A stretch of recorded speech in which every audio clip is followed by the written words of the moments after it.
minutes que tout le monde soit arrivé et on va bientôt pouvoir commencer. Bonjour les enfants, j'espère que vous avez passé un bon week-end. Pour ceux qui ont appris la chanson avec moi vendredi, j'espère que vous l'avez chantée le week-end. Si ça vous a plu, n'hésitez pas à me le dire et je apprendrai une nouvelle vendredi prochain.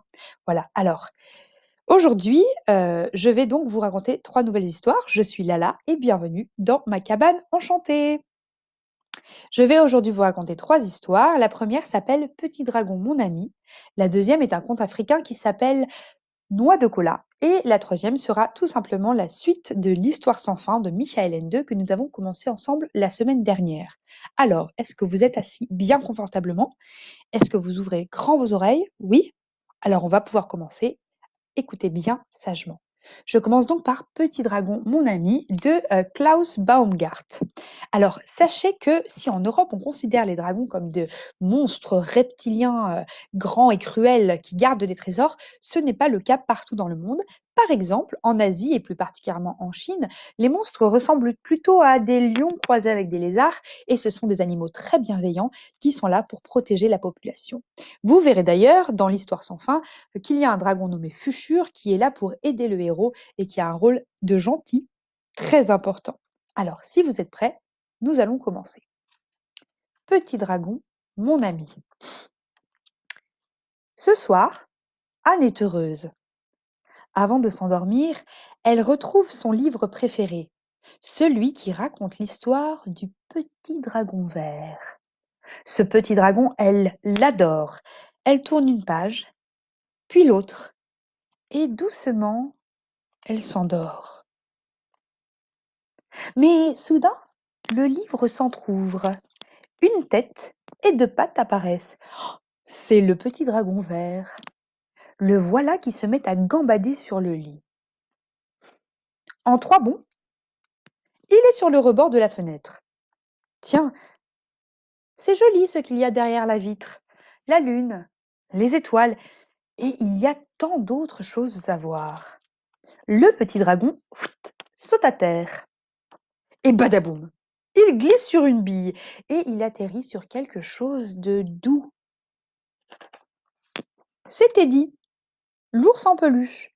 Il en grogne de surprise. Oh. Le petit dragon lui répond par une grimace. Mais déjà, il aperçoit à l'autre bout de la chambre des quantités de jouets. Curieux, il saute sur un patin à roulettes et file comme une fusée sur le plancher. Stop! Voici des vêtements de poupée et tout ce qu'il faut pour se déguiser. Aussitôt dit, aussitôt fait. N'est-il pas le plus beau? Maintenant, un petit tour dans la maison de poupée. Il y a là un fauteuil où il va faire bon se reposer. Mais à peine est-il installé que le petit dragon a une idée. Il prend une chaussette d'âne, oubliée par là, et il glisse tout ce qu'il a envie d'emporter. Puis, traînant sa chaussette à trésor, il rentre sagement dans le livre. Le lendemain matin, un rayon de soleil vient réveiller Anne en lui chatouillant le nez. Anne se réveille. Elle prend son livre, l'ouvre et reste bouche bée. Devine ce qu'elle voit. Devine ce qu'elle voit. C'est son petit dragon, coiffé d'un volant de badminton, assis sur un fauteuil de sa maison de poupée, et autour de lui, une bille, un bonbon, un peu de sa dinette, et le dragon qui lui sourit. Voilà, c'est la fin de cette histoire et j'espère qu'elle vous a plu. Alors, l'histoire nous dit donc qu'il ne faut pas laisser traîner ses affaires dans sa chambre si on ne veut pas que les personnages de notre livre les piquent. Je vais maintenant vous raconter l'histoire de Noix de cola, qui est ici un petit personnage. La noix de cola, c'est un fruit du colatier, un fruit qu'on trouve dans les forêts tropicales d'Afrique occidentale et centrale. Ce fruit contient beaucoup de caféine, ce qui en fait un fruit très stimulant, c'est-à-dire un peu excitant, quelque chose qui vous réveille, qui vous secoue. Et donc, c'est pour ça qu'on le retrouve notamment dans la fabrication de sodas comme le très célèbre Coca-Cola. Si vous en buvez trop, vous ne pourrez pas dormir la nuit. Allez, donc je vous raconte l'histoire de Noix de Cola qui est ici un personnage. Noix de Cola. Dans tout l'ouest de l'Afrique, les jeunes, les vieux, les hommes, les femmes grignotent la noix de cola qui est un petit fruit. Les vieux particulièrement gardent toujours une, deux ou trois noix en réserve au fond de leur poche. Le matin, on sait ce qu'il faut savoir le matin. Le soir, on sait ce qu'il faut savoir le soir. Celui qui cultive la terre connaît la patience. Ce jour-là, Noix de Cola cultivait le champ qu'il avait défriché. Il préparait sa terre pour ses ignames. Les ignames, ce sont des sortes de pommes de terre, des patates douces. Il donnait de bons coups de daba, qui est un outil pour travailler la terre. Pas très loin de lui, il y avait les génies des champs. Ceux-là, dès qu'ils entendirent les coups de daba, demandèrent: Qui cultive ce champ?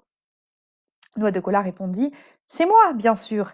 J'ai débroussaillé, j'ai défriché, et maintenant, je prépare ma terre pour les ignames. Aussitôt, les génies appelèrent leurs enfants et ensemble, ils vinrent aider Noix de Cola. Avant même que le soleil ne soit en haut du ciel, le travail était achevé.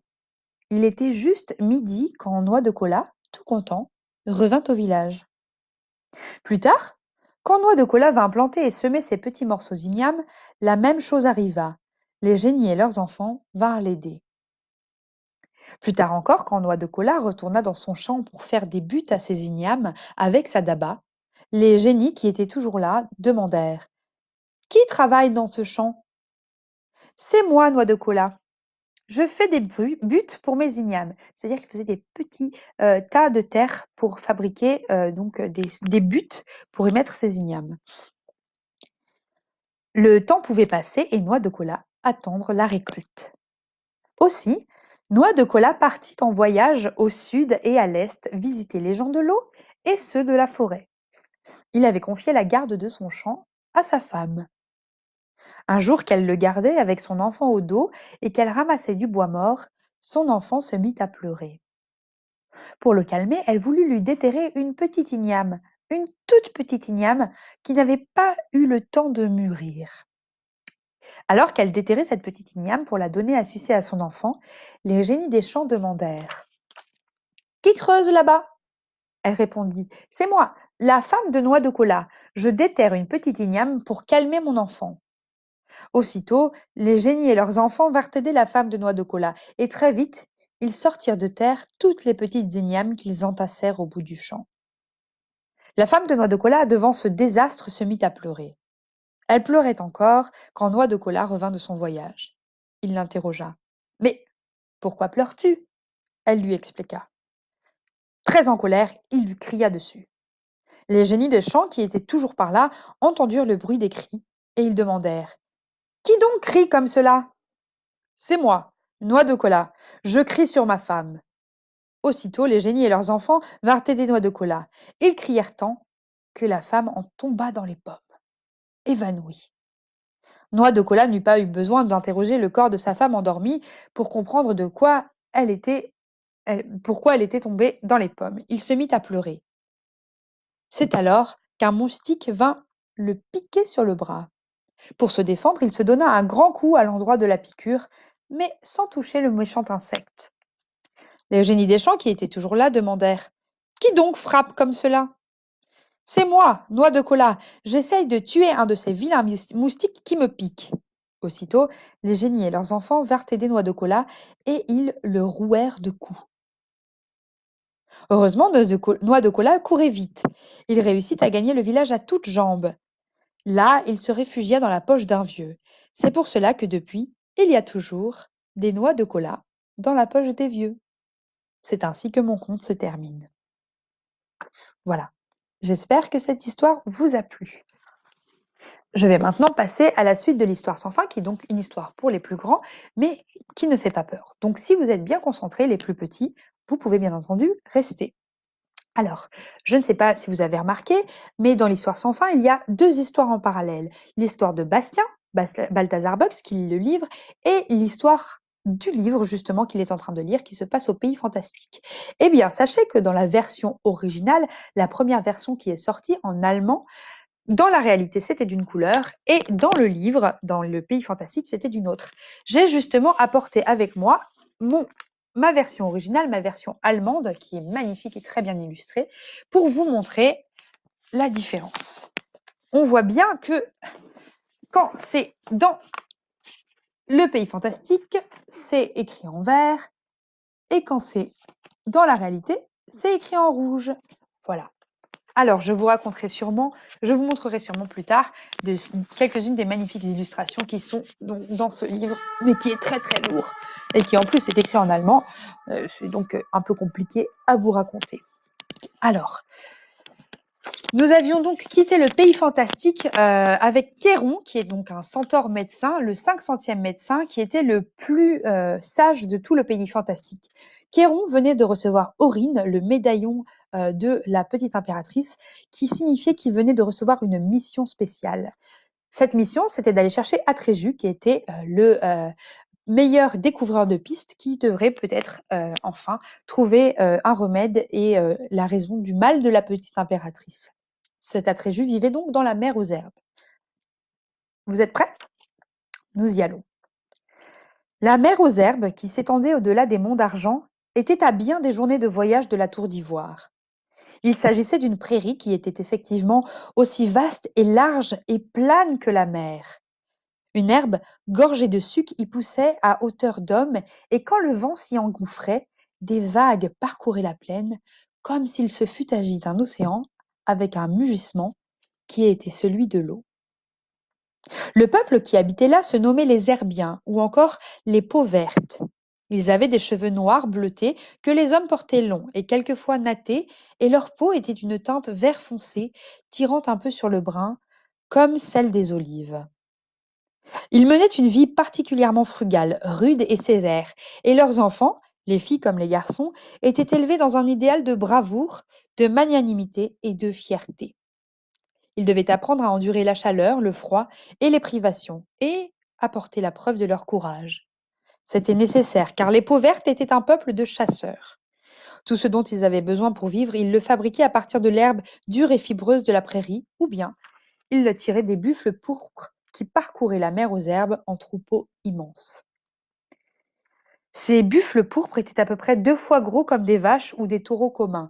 Ils avaient un long pelage soyeux et luisant d'un rouge pourpre et des cornes puissantes aux pointes dures et tranchantes comme des poignards. Ils étaient généralement pacifiques, mais quand ils flairaient un danger ou se sentaient attaqués, ils pouvaient devenir aussi redoutables que la nature déchaînée. Nul autre peuple que les peaux vertes n'aurait osé faire la chasse à ces animaux, et qui plus est, ils n'utilisaient dans ce but qu'un arc et des flèches. Ils préféraient le combat chevaleresque, aussi arrivait-il souvent que ce ne soit pas l'animal mais le chasseur qui y laissa sa vie. Les peaux vertes aimaient et respectaient les buffles pourpres et estimaient n'acquérir le droit de les tuer qu'en étant eux-mêmes prêts à se faire tuer par eux. La nouvelle de la maladie de la petite impératrice et du sort qui menaçait tout le pays fantastique n'était pas encore parvenue jusqu'à cette contrée. Il y avait déjà longtemps qu'on n'avait plus vu arriver aucun voyageur au campement des peaux vertes. L'herbe poussait, plus riche en sève que jamais, les jours étaient clairs et les nuits étoilées. Tout paraissait aller bien. Mais un jour, un vieux centaure noir aux cheveux blancs fit son apparition au camp. Son pelage ruisselait de sueur, il avait l'air d'être mortellement harassé et son visage barbu était maigre, émacié. Sur la tête, il portait un chapeau étrange en jonc tressé et autour du cou une chaîne à laquelle était suspendue une grosse amulette d'or. C'était Kéron. Il se tenait au centre de la place autour de laquelle les tentes du camp étaient disposées en cercle de plus en plus large, là où les anciens se rassemblaient pour tenir conseil et où les jours de fête, on venait danser et chanter d'anciennes mélodies. Ils attendaient et regardaient autour de lui, mais seuls se pressaient là, en cercle, des femmes et des hommes très âgés et de tout jeunes enfants qui l'examinaient avec curiosité. Il martelait impatiemment le sol de ses sabots. Où sont les chasseurs et les chasseresses demanda-t-il d'une voix haletante, tout en ôtant son chapeau pour s'éponger le front. Une femme aux cheveux blancs avec un bébé sur le bras répondit. Ils sont tous à la chasse. Ils ne seront de retour que dans 2, 3 ou 4 jours. Est-ce qu'Atréju est aussi parmi eux demanda le centaure. Oui, étranger, mais comment le connais-tu? Je ne le connais pas. Allez le chercher. Il ne viendra pas volontiers, étranger, intervint un vieillard, appuyé sur des béquilles. Car aujourd'hui, c'est sa chasse. Elle commence au coucher du soleil. Sais-tu ce que cela signifie? Kéron secoua sa crinière et piaffa. Je ne le sais pas et c'est sans importance, car il a maintenant mieux à faire. Vous connaissez cet insigne que je porte? Alors, allez le chercher. Nous voyons le bijou, dit une jeune fille, et nous savons que tu viens de la part de la petite impératrice. Mais qui es-tu? Je m'appelle Kéron, grogna le centaure, le docteur Kéron, si cela vous dit quelque chose. Une vieille femme voûtée fendit la foule et s'écria. Oui, c'est vrai, je le reconnais. Je l'ai déjà vu une fois quand j'étais encore jeune. Il est médecin, le médecin le plus grand et le plus renommé de tout le pays fantastique. Le centaure fit un signe de la tête. Merci, femme, dit-il. Et maintenant, quelqu'un d'entre vous aura peut-être l'amabilité d'aller enfin me chercher cet Atréju. C'est urgent. La vie de la petite impératrice est en jeu.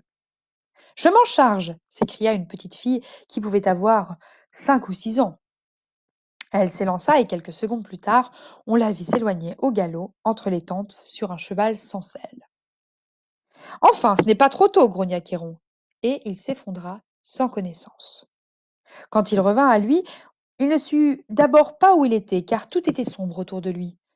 Mais il se rendit compte petit à petit qu'il se trouvait dans une tente spacieuse, étendue sur de moelleuses couvertures de fourrure.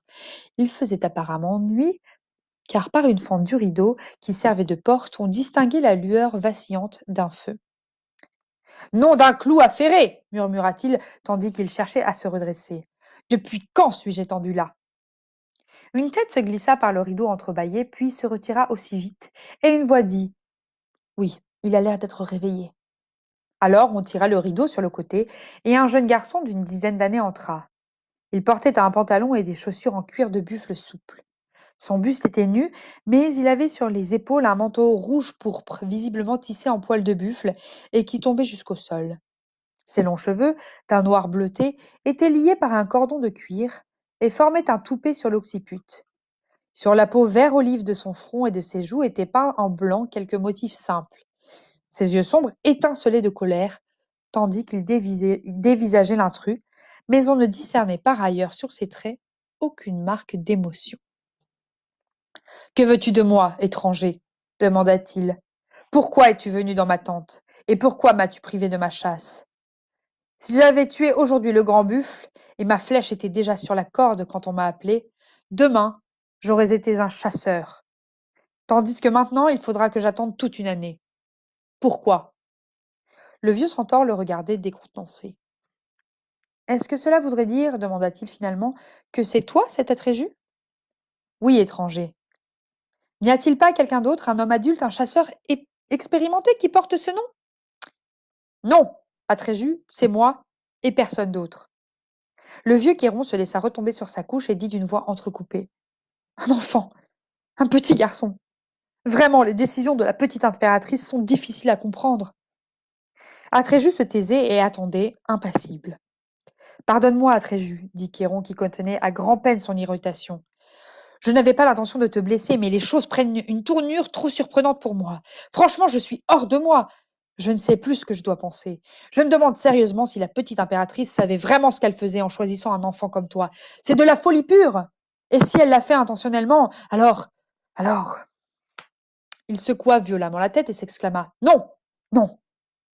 Si j'avais su chez qui elle m'envoyait, j'aurais tout simplement refusé de te transmettre son ordre de mission. J'aurais refusé. Quelle mission? Demanda Tréju. C'est une monstruosité, s'écria Caron qui se laissait maintenant emporter par son indignation. Remplir cette mission est vraisemblablement de l'ordre de l'impossible, même pour le héros le plus grand et le plus expérimenté. Alors pour toi, Elle t'envoie à la quête hasardeuse de quelque chose que personne ne connaît. Personne ne peut t'aider, personne ne peut te conseiller, personne ne peut deviner ce qui va t'arriver. Et pourtant, il faut que tu décides tout de suite, à l'instant, ici même, si tu acceptes ou non la mission. Il n'y a plus un instant à perdre. J'ai galopé sans presque m'arrêter pendant 10 jours et 10 nuits pour venir jusqu'à toi. Mais maintenant, je souhaiterais presque ne jamais être arrivé ici. Je suis très vieux, je suis à bout de force. Donne-moi une gorgée d'eau, s'il te plaît. Atréju alla chercher une cruche d'eau de source bien fraîche. Le centaure but à longs traits, puis il s'essuya la barbe et dit un peu plus calmement. Ah merci, ça fait du bien. À présent, je me sens déjà mieux. Écoute, Atréju, tu n'as pas besoin d'accepter cette mission. La petite impératrice s'en remet à toi. Ce n'est pas un ordre qu'elle te donne. Je lui expliquerai et elle trouvera quelqu'un d'autre. Il est impossible qu'elle ait su que tu étais un petit garçon. Elle a dû confondre. C'est la seule explication. En quoi consiste la mission voulut savoir Atréju. Trouver le remède pour la petite impératrice, répondit le vieux centaure, et sauver le pays fantastique. Elle est donc malade demanda Atréju, surpris. Kéron se mit à raconter ce qui arrivait à la petite impératrice et les informations qu'avaient rapportées les messagers venus de tous les coins du pays fantastique. Atréju ne cessait de poser de nouvelles questions et le centaure lui donnait tous les renseignements dont il était capable. Ce fut un long dialogue nocturne. Et plus Atréju saisissait l'ampleur du malheur qui s'était abattu sur le pays fantastique, plus on voyait la consternation se peindre sur son visage, si impénétrable au début. Et moi, qui n'ai rien su de tout... Je vous dis bonjour à Zyrtec. Et moi qui n'ai rien su de tout cela, murmura-t-il finalement sur les lèvres murmura-t-il finalement, les lèvres blêmes. Excusez-moi, je n'avais pas prévu l'incursion de mon chat magique. Je reprends. Et moi qui n'ai rien su de tout cela, murmura-t-il finalement, les lèvres blêmes. Sous ses sourcils blancs et broussailleux, Kéron regardait le jeune garçon d'un air sérieux et soucieux. À présent, tu sais ce qu'il en est, et peut-être comprends-tu pourquoi j'ai perdu contenance en te voyant. Pourtant, la petite impératrice a bien prononcé ton nom. Elle a dit va chercher Atréju.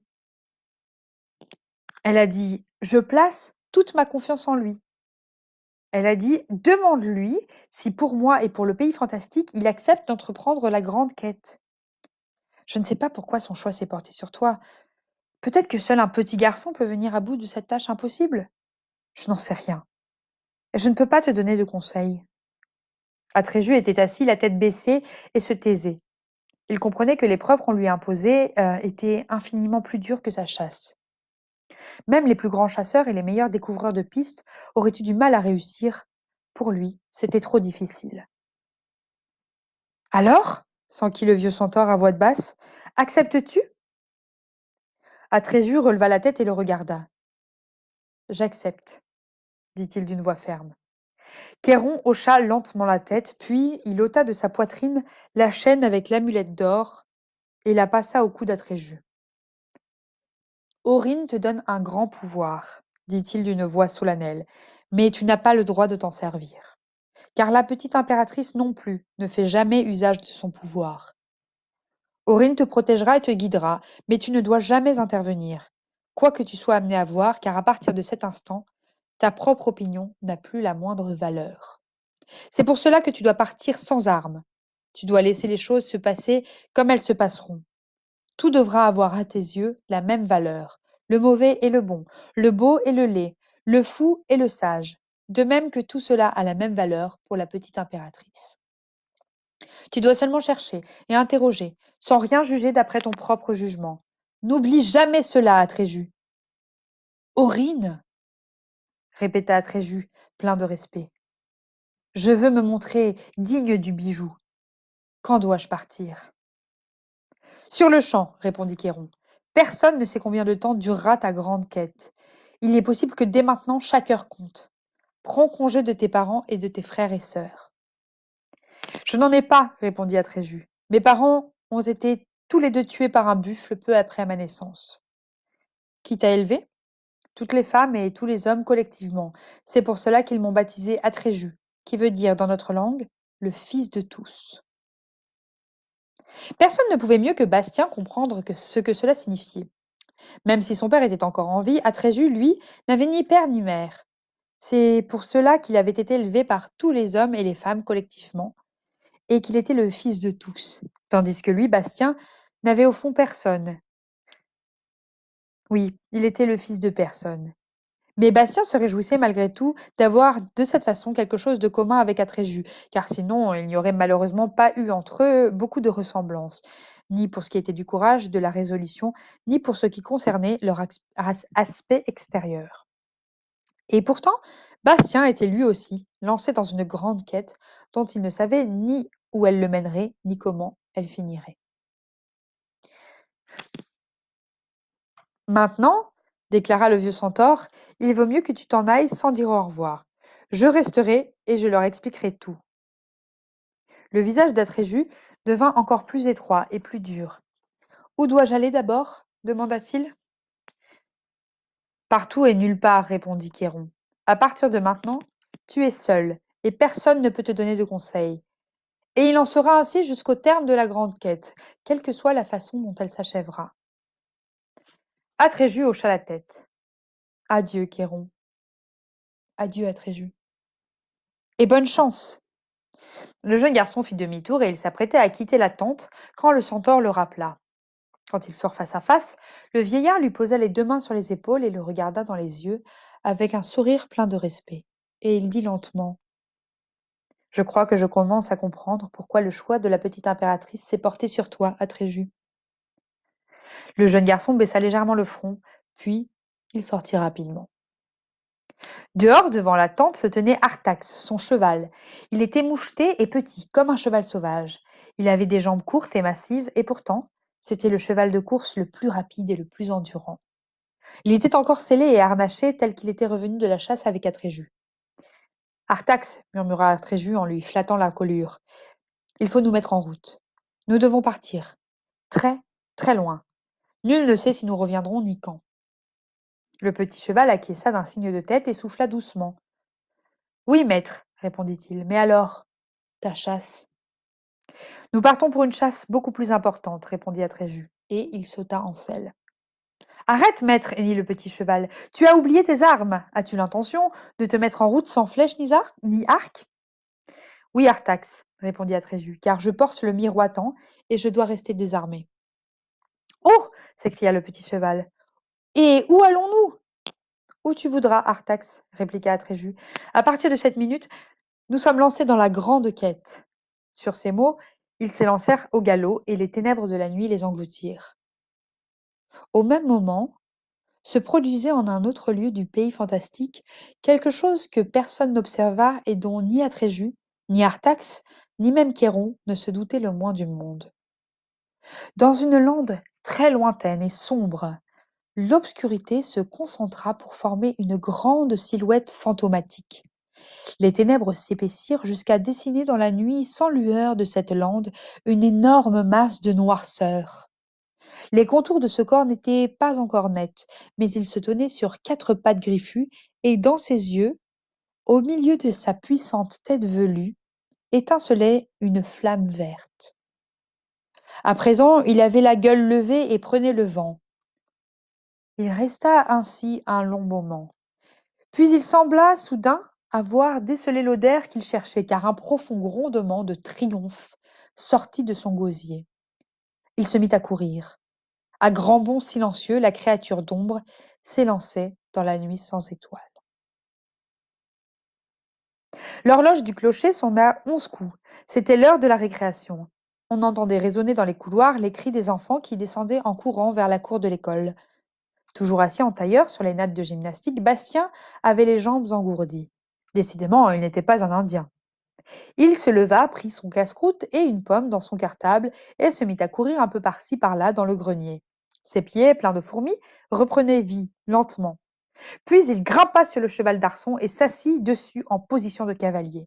Il s'imagina qu'il était Atréju galopant sur Artax à travers la nuit.